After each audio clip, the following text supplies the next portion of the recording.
Hey, so, I need to ask you something. Have you ever really thought about where your stuff comes from? I don't mean the brand or the country on the label. I mean the physical, human journey. You click buy now on your phone, and 2 days later, a box arrives at your door. It feels like magic, right? A seamless, almost invisible transaction. But that invisibility, that's the most carefully constructed part of the whole system. Welcome back. I'm Ibnul Jaif Farabi, and this is the Unraveling Thread. Today, we're pulling on a thread that leads us out of our glowing screens and into the vast, hidden geography of instant gratification. We're going to the places they don't show you in the ads. Episode 42, Warehouse Lords, the private fiefdoms of the e-commerce hinterlands.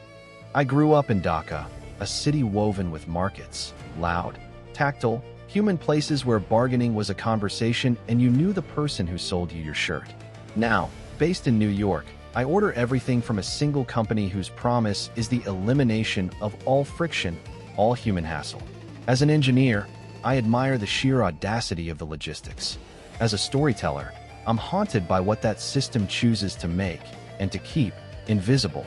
Because that box on your doorstep, it began its life in a realm that feels less like a 21st century marvel and more like a medieval kingdom. We call them fulfillment centers, logistics hubs, warehouses. But that language is too sterile. What we've built, often on the forgotten edges of towns and cities, are private fiefdoms. Vast, windowless castles of consumption, ruled by data, governed by the relentless metric of the clock. Let's talk about the land first. These centers aren't in Silicon Valley. They're in the hinterlands, in places like the Lehigh Valley in Pennsylvania or the Inland Empire in California.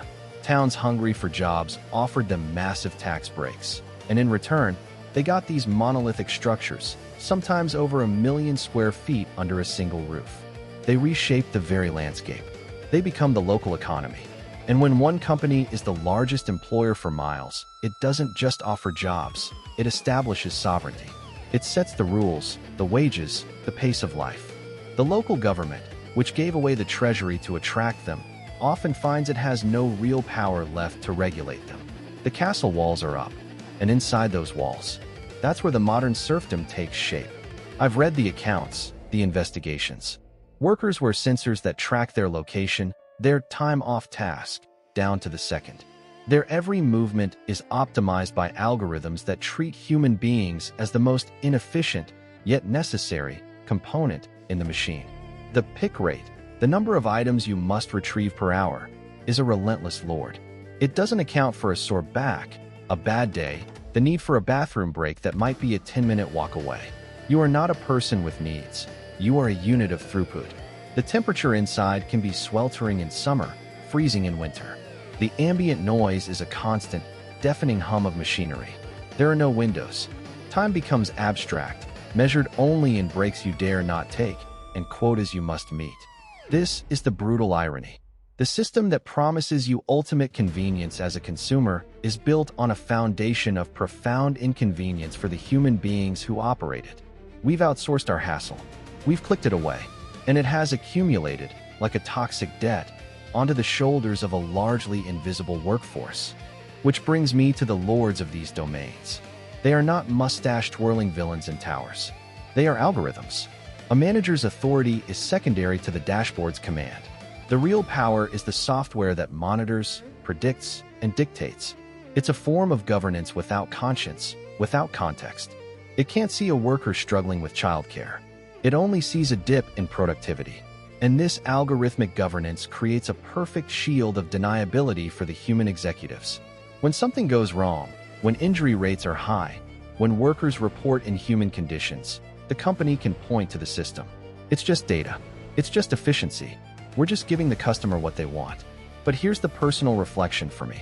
As someone who builds things, who believes in technology's power to uplift, this is the perversion of that promise. We took tools that could liberate us from drudgery and weaponized them to enforce a new, hyper-efficient drudgery.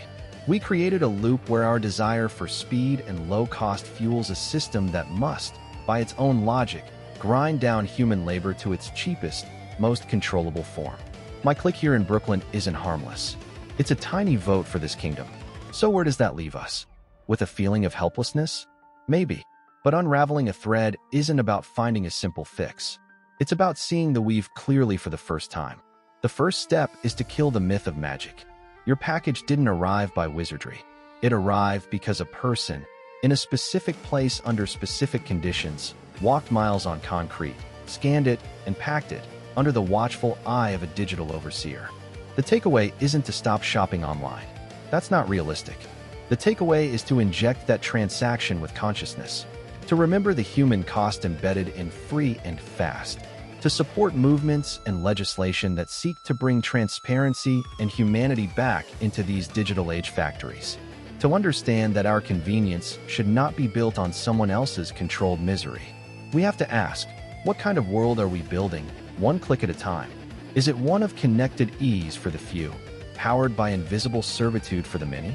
Or can we imagine and demand a digital future that dignifies the physical labor that makes it possible? The warehouse is the shadow castle of our modern economy. We can no longer afford to look away from what it contains. Thanks for listening. I've been Ibnul Jaif Farabi. If this conversation resonated with you, please share this episode with one person. Help us pull on these threads together. This is the Unraveling Thread, produced by Light Knot Studios. You can find more of our work and join the conversation at lightknotstudios.com. Until next time.